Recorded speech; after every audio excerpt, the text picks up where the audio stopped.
So, yan po mga quiz, ano? Ito po yung ating H12Y Plus Pro version. So, yung mga upgrades nito, sa mga nagtatanong, medyo dami nag-PPM, ano? Bibideo ko na lang ulit. So, permission to post ulit po admin, ano? Meron po tayo ditong modular na pang sound volume para sa sound engine. Ito yung pinaka speaker nakatalikod. So naka-cable tie lang siya. Ayan sa mga nagtatanong saan siya naka-connect. Tapos syempre kailangan natin ng light controller kasi nagpalit na rin kasi ako ng remote. So ang remote ko ay ano na siya, ganito na. Ayan. Naka-Dumbo RC na rin kasi ako, no? Pinagtan ko na siya. So ayun, kailangan ko ng light controller para yung ilaw ay gumana pa din. Sa ginagawa ko para i-off yung ilaw ay mano-mano tinatanggal ko siya dito. So gusto ko ngayon, salpa ko na lang dito kasi hindi rin siya nagana sa switch kahit naka light control. So ang perks lang ng light control ay para magkaroon ka pa rin ng ilaw kahit bago yung receiver. Kasi sa stock naman na remote, hindi naman pwede magdagdag na doon at 4 channel lang. Ano? So, yun. Punta naman tayo dun sa maraming nagtatanong. Yung paano ko daw nagawa yung Max Flex na yon. So, yun. Ganito siya, no? Para sa mga nagtatanong. Ganito siya kataas, no? Tignan nyo. Talagang kita nyo yan, no? Sobrang taas. Talagang mamamangha yung mga naka-110 pag nakita. Sabihin ni, paano mo nagawa yan? No? So, ito yung technique. Medyo may konting babaguhin. So, pato ko muna yung cellphone ko dyan. Medyo maraming babaguhin, no? Pero kaya yan, madali lang.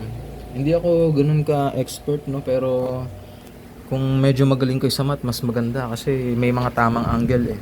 Hindi ko alam kung anong angle to, pero ginawa ko is doon sa pinaka unang part ng mount extender. So ilalagay ko na lang yung mga link ng mga kailangan yung parts. Ito yung mount extender na kung saan ilalagay natin yung ating suspension dun sa pinakaunang butas para magkaroon siya ng angle. Kasi yung stock wala siyang angle, straight lang.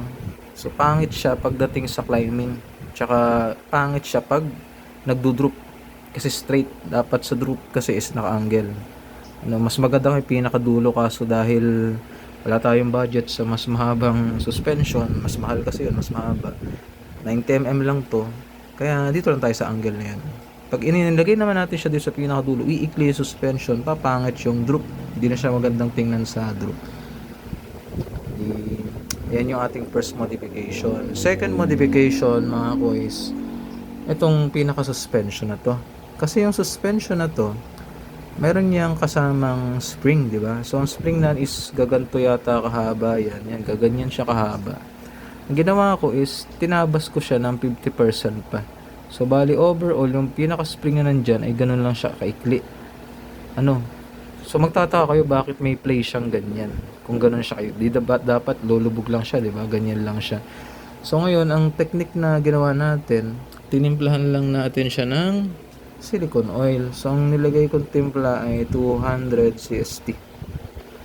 Nung una nilagay ko 700, pangit ng play. Hindi siya matalbog at di rin siya magalaw. Parang steady lang. Gusto ko kasi sa RC ano siya, yung maganda yung talbog. Mas para sa akin mas gusto ko yung gano'n. So kanya-kanya naman 'yan. Bahala kayo sa anong gusto niyo. Kanya-kanya naman tayo. Ayan. So ganyan yung play ng akin. Ano, ganyan kasi yung gusto kong play pag nag-RC ako. So ganun din yung timpla ko dito sa isa. Ayan. So same lang sila. So ayun yung mga nagtatanong paano ko nagawa yung flex na yun, mga drop na yun. Yan, ito lang yung secret. Yan. Ito pala nalimutan ko. Yan, tama ka dyan. Yung ating wheel is 1.55 tapos ang ating tire ay 95mm. Mikey Thompson. Ano kapangalan ko? Mikey Thompson. Ano lang to? Bootleg. Bootleg ba tawag to? Ano kasi yan? Yung Mikey Thompson original medyo may kamahalan talaga. Pero may bootleg naman. Post ko na lang din. Yung bootleg. Pero kung may budget kayo, original na yung bilhin nyo. Kasi mas maganda, mas makapit. Pero to makapit din naman siya. at sobrang lambot niya. Kaya maganda sa rock climbing. So, ano pa ba? Ito, yung ating pinaka wheel hex hub. Pinaka wheel hex hub ay hindi na siya stock. So, kailangan nyo rin i-modify. Ang kailangan nyo bilhin ay yung pang H12Y na mismo na 15mm. Huwag kayong bibili ng pang SCX10 o kaya yung pang 112 scale na MN128. Hindi siya kasya.